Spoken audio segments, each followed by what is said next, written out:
গাজায় যুদ্ধবিরতি চুক্তি কার্যকরের জন্য অধীর অপেক্ষা নিয়ে সময় গুনছেন ফিলিস্তিনিরা।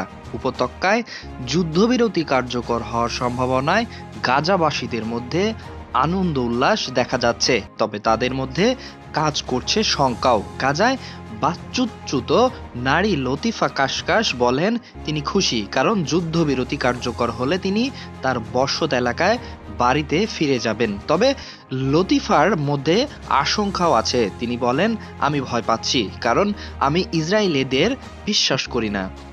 15 মাসের বেশি সময় ধরে গাজার ইসরায়েলে নির্বিচারে হামলায় প্রিয় মানুষদেরকে হারানোয় সম্পত্তি ধ্বংস হওয়ায় লতিফা ভীষণ শোক দুঃখ অনুভব করছেন বলে জানান।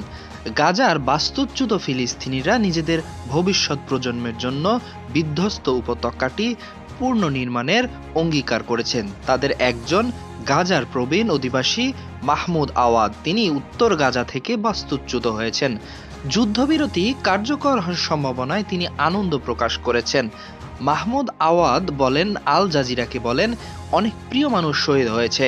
এই প্রাণহানির পাশাপাশি সম্প্রতি সম্পত্তির ব্যাপক ক্ষয়ক্ষতি হয়েছে। তা সত্ত্বেও যুদ্ধবিরতি কার্যকর হওয়ার সম্ভাবনায় তিনি খুব খুশি।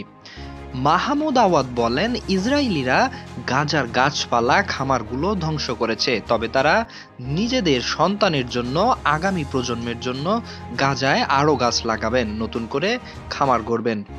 15 মাসের বেশি সময় ধরে গাজায় ইসরায়েলের নির্বিচারে হামলায় 46,899 জন ফিলিস্তিনি নিহত হয়েছেন। আহত হয়েছেন 1,10,725 জন। বাস্তুচ্যুত লাখ লাখ মানুষ।